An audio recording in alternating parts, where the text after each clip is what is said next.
Hello students, कैसे हैं आप। SCERT के माध्यम से विद्यालय शिक्षा विभाग हरियाणा द्वारा उत्कर्ष के माध्यम से एजुसेट पर प्रसारण के लिए तैयार आज के इस वीडियो लेसन में आपका स्वागत है।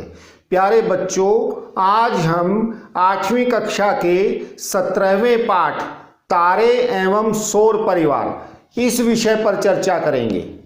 प्यारे बच्चों, तारों के बारे में आप पिछली कक्षाओं में पढ़ चुके हैं। तारे आसमान में टिमटिमाने वाले चमकदार से कुछ पिंड।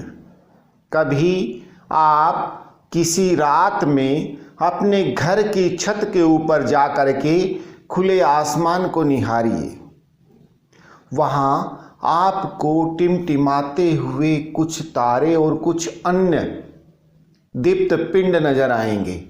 अगर गांव का क्षेत्र है तो वहाँ पर वो स्पष्ट रूप से अधिक दमकते चमकते हुए दिखाई देंगे। अगर शहर का क्षेत्र है तो प्रदूषण, धूल के कणों के कारण हो सकता है कि उनकी चमक कुछ मंद हो। प्यारे बच्चों, आसमान में चमकने वाले इन पिंडों को आप दो वर्गों में बांट सकते हैं।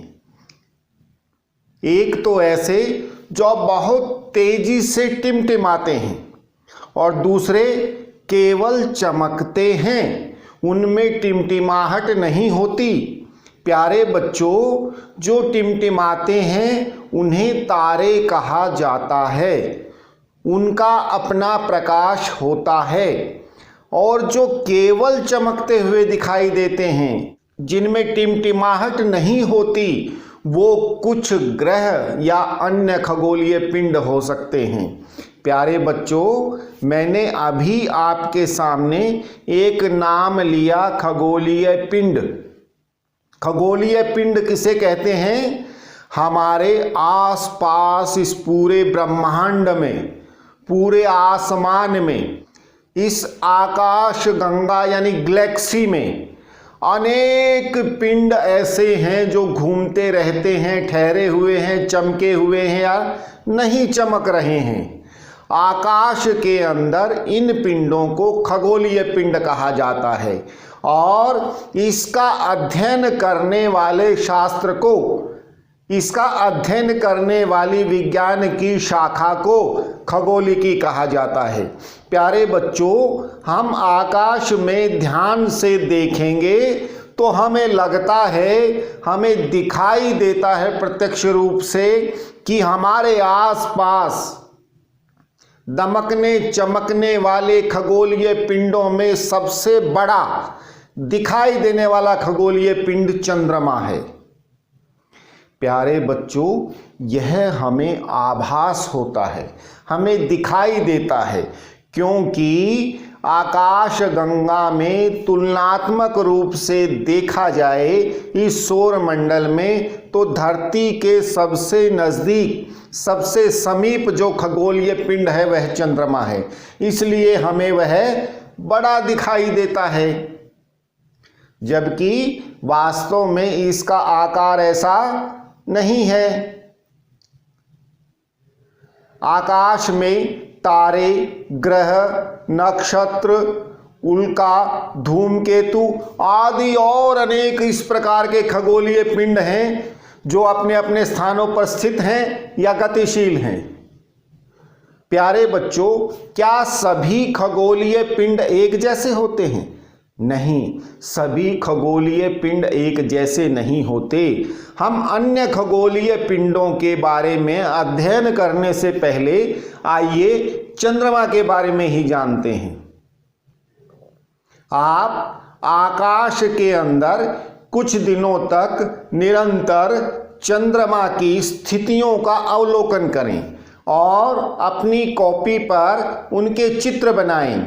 आप पाएंगे कि प्रत्येक दिन हमें जो चंद्रमा दिखाई देता है उसकी आकृति भिन्न भिन्न होती है। इसे चंद्रमा की कलाएं कहते हैं।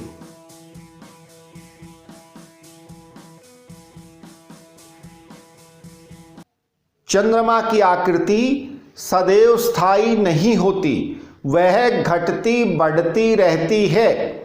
जिस दिन हमें चंद्रमा पूरा दिखाई देता है, चंद्रमा की चक्रिका पूर्ण दिखाई देती है, उसे हम पूर्णिमा कहते हैं।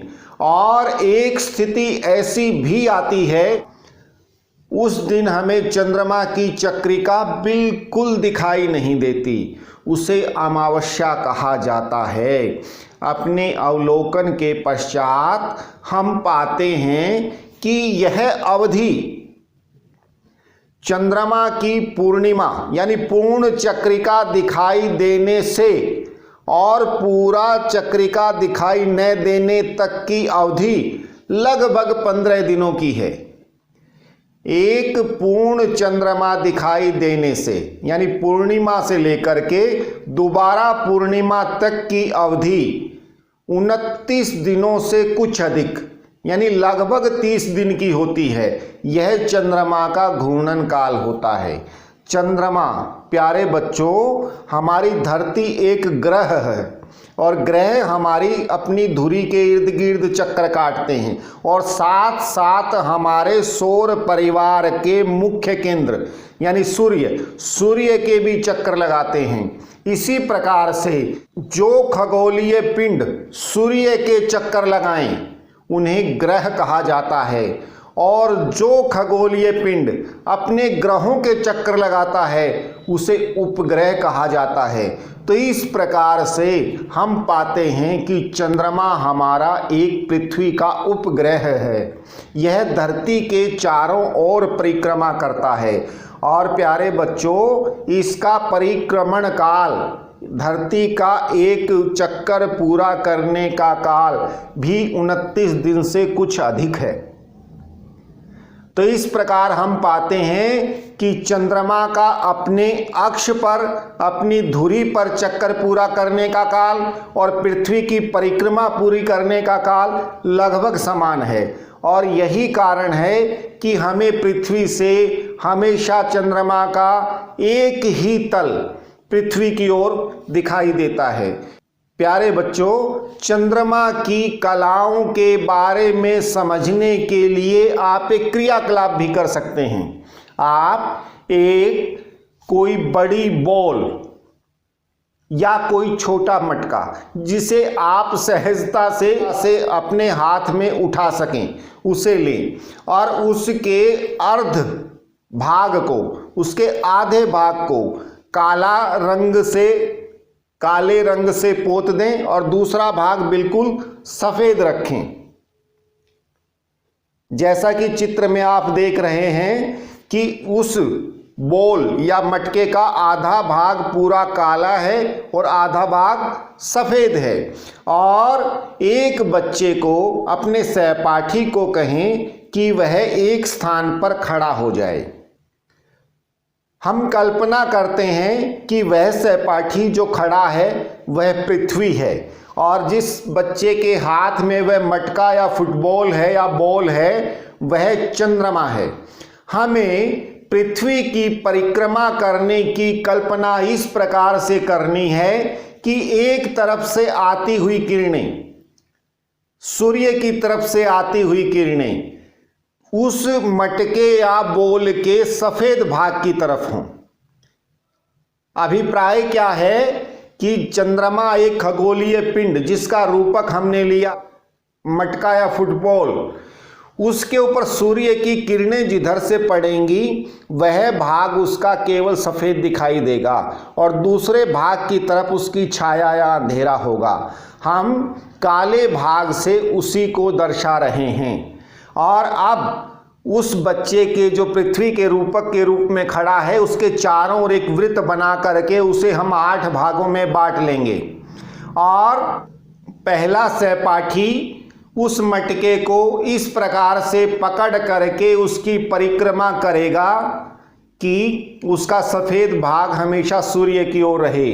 और ऐसी स्थितियों में आप अवलोकन करेंगे और पाएंगे आपको पहली स्थिति में आने पर मटके का सफेद भाग पृथ्वी के स्थान पर खड़े सहपाठी को जैसा दिखाई देता है वह बिल्कुल बाल चंद्रमा की तरह से है। बिल्कुल ऐसा चंद्रमा जो बिल्कुल शुरुआत में निकलता है।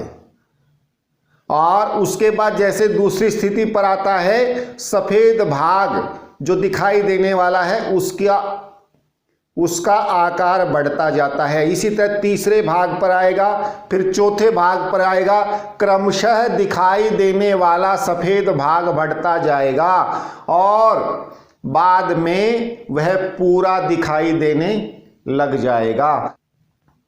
और जब वह बच्चा वृत्त की दूसरे भाग की ओर जाएगा तो इस प्रकार से सफेद भाग जो एक बार पूरा दिखाई देने लगा था पूर्णिमा की तरह से, धीरे धीरे घटता हुआ वह फिर अमावस्या की तरह यानी पूरा काला भाग दिखाई देने वाली स्थिति में आ जाएगा। इस प्रकार से हम चंद्रमा के द्वारा आकाश में दिखाई देने वाली कलाओं को समझ सकते हैं। प्यारे बच्चों, चंद्रमा की बाल चंद्रमा से लेकर के पूर्णिमा तक चंद्रमा की जो आकृतियां होती हैं, चंद्रमा की जो कलाएं होती हैं, उनको शुक्ल पक्ष कहा जाता है, यानी बढ़ता हुआ चंद्रमा। और पूर्णिमा से लेकर के घटती हुई कलाओं को कृष्ण पक्ष कहा जाता है। और भारतीय पंचांग यानी भारतीय कैलेंडर में तिथियों की अवधारणा चंद्रमा की कलाओं पर ही आधारित है। इसलिए भारतीय कैलेंडर में महीनों के अंदर दिनों की संख्या 30 मानी गई है, क्योंकि उसके अंदर चंद्रमा का घूर्णन काल, परिक्रमण काल 30 दिन के लगभग होता है।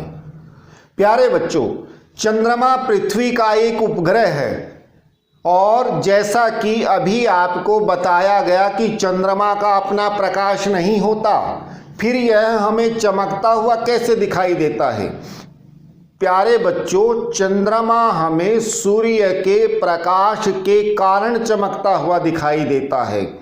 जब सूर्य की रोशनी चंद्रमा की सतह पर पड़ती है तो वह परावर्तित होकर पृथ्वी की ओर आती है, इससे हमें चंद्रमा चमकता हुआ दिखाई देता है। चंद्रमा का अपना स्वयं का प्रकाश नहीं है। हम चंद्रमा के केवल उसी भाग को देख पाते हैं जिस पर सूर्य का प्रकाश पड़ता है। और जैसा कि पहले भी आपको बताया गया है कि चंद्रमा का केवल एक पृष्ठ धरती की ओर रहता है। क्यों? क्योंकि इसका परिक्रमण काल और घूर्णन काल दोनों ही समान हैं। इसीलिए हमें चंद्रमा की सतह पर दिखाई देने वाले काले धब्बे आकार भी हमेशा एक जैसे दिखाई देते रहते हैं। प्यारे बच्चों, हमने गीतों में, कहानियों में, कविताओं में, परिकथाओं में चंद्रमा के बारे में जो जाना सुना है वह तो बहुत ही रोचक, बहुत ही सुकोमल, बहुत ही चित्त को आकर्षक करने वाले एक पात्र के रूप में जाना है। क्या चंद्रमा वास्तव में वैसा ही है? प्यारे बच्चों, चंद्रमा वास्तव में करोड़ों वर्ष पहले पृथ्वी का ही एक भाग था जो किसी कारण से टूट करके अलग हो गया। प्यारे बच्चों, 21 जुलाई 1969 को अमेरिका के अंतरिक्ष यात्री नील आर्मस्ट्रांग ने पहली बार चंद्रमा की सतह पर अपना कदम रखा। उसके बाद उसी यान से उनके साथी एडविन एल्ड्रिन उतरे। प्यारे बच्चों, चांद की सतह को जब उन्होंने पहला कदम रखा तो उसे धूल दूषित और निर्जन पाया। निर्जन का अभिप्राय, वहां पर कोई भी जन, कोई भी व्यक्ति, कोई भी जीव जंतु वहां नहीं था और चारों तरफ धूल का वातावरण था। वहां बहुत गहरे गर्त, गड्ढे थे, भिन्न भिन्न आमाप के। भिन्न भिन्न का अभिप्राय अलग, कोई छोटा, कोई बड़ा, कोई कम गहरा, कोई अधिक गहरा, इस प्रकार की उसकी सतह थी। वहां बहुत ऊंचे पर्वत की तरह से शिखर भी थे, जिनमें से कुछ तो पृथ्वी के सबसे ऊंचे पर्वतों के समकक्ष थे। इस प्रकार की चंद्रमा की सतह है। और प्यारे बच्चों, चंद्रमा के ऊपर वायुमंडल नहीं है। वहां किसी भी प्रकार की कोई गैस नहीं है। प्यारे बच्चों, जब चंद्रमा के ऊपर किसी प्रकार की कोई गैस नहीं है, यानी ऑक्सीजन भी नहीं, कार्बन डाइऑक्साइड भी नहीं, तो क्या वहां पर जीवन संभव हो सकता है? नहीं। सामान्य स्थितियों में चंद्रमा के ऊपर जीवन संभव नहीं है, क्योंकि जीवों को जीने के लिए श्वसन की आवश्यकता होती है और वहां सांस लेने के लिए आवश्यक गैसें नहीं हैं। प्यारे बच्चों, हमने पिछले पाठों में पढ़ा ध्वनि को गति करने के लिए माध्यम की आवश्यकता होती है। हम कक्षा में एक दूसरे से बच्चे बात करते हैं, अध्यापक आपसे बात करता है, आप अध्यापक से प्रश्न पूछते हैं, एक दूसरे की आवाज़ हम सुनते हैं, उसके लिए वायु माध्यम बनती है या किसी ठोस माध्यम से गति करती है। लेकिन चंद्रमा के ऊपर जाने वाले यात्री कैसे बात करते होंगे? क्या उनका सामान्य स्थितियों में जिस प्रकार से हम बात करते हैं वैसे बात करना संभव हो सकता है? नहीं। उसके लिए भी उन्हें विशेष उपकरणों की आवश्यकता होती है और वहाँ पर रहने के लिए विशेष परिधान उनको पहनने पड़ते हैं। आप चित्र में देख रहे होंगे विशेष उपकरण, विशेष परिधान, विशेष वाहनों से सुसज्जित चंद्रमा की सतह पर उतरा हुआ विमान और उसके यात्री। प्यारे बच्चों, हमारा सौरमंडल अनेक प्रकार के विचित्र रहस्यों से भरा हुआ है।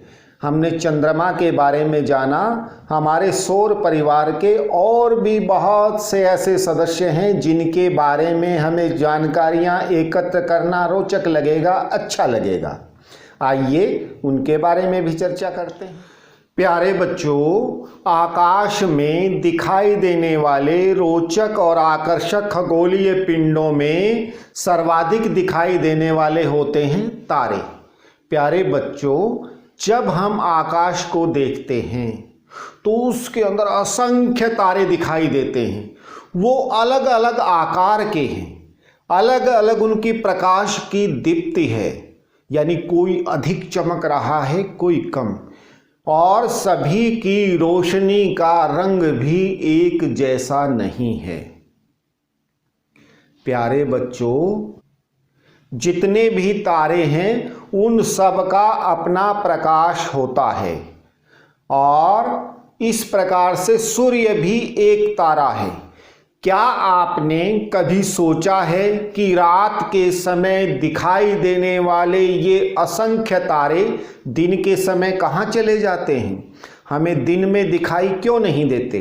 प्यारे बच्चों, ये सभी तारे दिन के समय में भी आकाश में ही रहते हैं, लेकिन दिन के समय में सूर्य की रोशनी अधिक होने के कारण हमें इनकी चमक कम होती है, हमें दिखाई नहीं देते। जिस प्रकार से रात के अंधेरे में हमें टिमटिमाता हुआ एक जुगनू भी स्पष्ट रूप से दिखाई दे जाता है, एक छोटी जलती हुई मोमबत्ती भी चमकती दमकती दिखाई देती है और हमारे सारे कमरे को प्रकाश से भर देती है, लेकिन दिन के उजाले के अंदर हमें जुगनू नहीं दिखाई देते। मोमबत्ती जला देंगे तो उसकी रोशनी का हमें आभास नहीं होगा। बिल्कुल यही स्थिति दिन के समय में सूर्य निकलने के पश्चात इन तारों की होती है। ये आकाश में होते हुए भी हमें दिखाई नहीं देते। तो सूर्य हमारा इतना चमकता है, वह कैसे चमकता है? प्यारे बच्चों, सूर्य के अंदर एक गैसों का विशाल भंडार है। उसके अंदर यह अग्नि, यह ऊर्जा, यह तापमान, यह रोशनी नाभिकीय संलयन से प्राप्त होती है और हमारे आकाश के लगभग सभी तारे इसी प्रकार से अपनी ऊर्जा, अपना प्रकाश प्राप्त करते हैं। सूर्य पृथ्वी के निकटतम होने के कारण जिस प्रकार से रात के तारों के अंदर, रात के खगोलीय पिंडों में चंद्रमा सबसे नजदीक होने के कारण हमें सबसे बड़ा दिखाई देता है। जबकि उससे बड़े और भी कई खगोलीय पिंड आकाश में होते हैं। दिन के समय में आकाश में चमकने वाले तारों में पृथ्वी के सबसे नज़दीक होने के कारण यह हमें बहुत अधिक दीप्त दिखाई देता है। इसकी रोशनी पृथ्वी तक सबसे तेजी से पहुंचती है और तारे हमें दिखाई नहीं देते। सूर्य हमारी पृथ्वी के कितना निकट है? प्यारे बच्चों, हमने दूरियों की इकाइयों के बारे में पिछले अध्यायों में जाना है।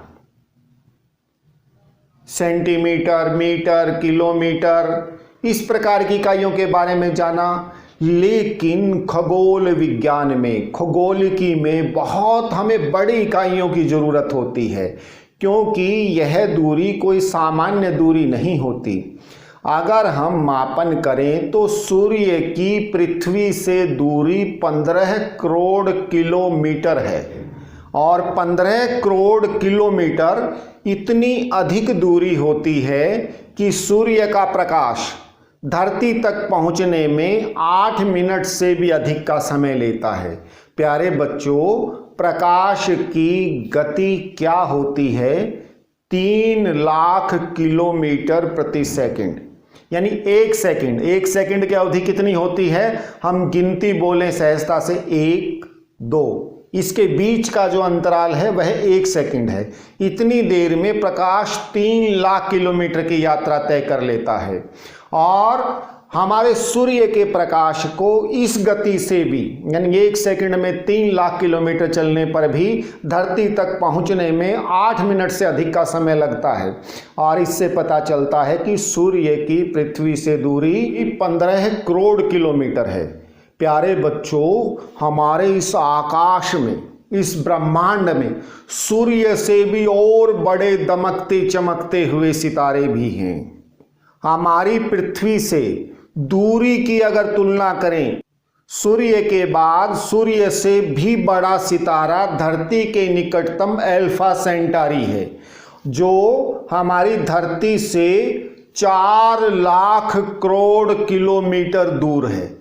देखिए, बड़ा विचित्र सा लगता है इतनी बड़ी इकाइयों को 4 लाख करोड़ किलोमीटर लिखने पढ़ने में सहजता नहीं होती। इसलिए खगोलीय इकाइयों के मापन के लिए प्रकाश वर्ष की इकाई की संकल्पना की गई है। प्रकाश वर्ष से अभिप्राय, यानी जिस प्रकार से प्रकाश 1 सेकंड में 3 लाख किलोमीटर की दूरी तय करता है, वह 1 मिनट में कितनी दूर चलेगा, फिर 1 घंटे में कितनी दूर चलेगा, फिर 1 दिन में, फिर 1 साल में, 1 वर्ष में जितनी दूरी प्रकाश तय करता है उसे 1 प्रकाश वर्ष कहा जाता है। इस इकाई में अगर मापन किया जाए तो अल्फा सेंटारी हमारी धरती से 4.3 प्रकाश वर्ष की दूरी पर स्थित है, और सूर्य से इतना अधिक दूर होने के कारण वह हमें इतना अधिक दमकता चमकता हुआ दिखाई नहीं देता, और हम मान लेते हैं कि सूर्य ही हमारी धरती के पास चमकने वाला सबसे बड़ा और सबसे चमकीला सितारा है। प्यारे बच्चों, हम देखते हैं कि सूर्य पूर्व से उदय होता है, और ऐसा प्रतीत होता है कि सूर्य गति करते हुए पश्चिम की ओर जाकर के अस्त हो जाता है। क्या वास्तव में ऐसा है? प्यारे बच्चों, हमारे सौर मंडल में सूर्य केंद्र के रूप में स्थित है। वह गति नहीं करता, लेकिन हमारी धरती जिस पर हम रहते हैं वह ग्रह होने के कारण वह पश्चिम से पूर्व की ओर सूर्य की परिक्रमा करती है। धरती पश्चिम से पूर्व की ओर परिक्रमा करती है। हमें ऐसा प्रतीत होता है कि सूर्य पूर्व से उदय होकर के पश्चिम की ओर अस्त हो रहा है। यह स्थिति बिल्कुल वैसे ही है जैसे हम किसी बस या ट्रेन में बैठे हों, हमारी बस या ट्रेन गति कर रही होती है आगे की तरफ, और हमें लगता है कि पेड़ पीछे की ओर जा रहे हैं।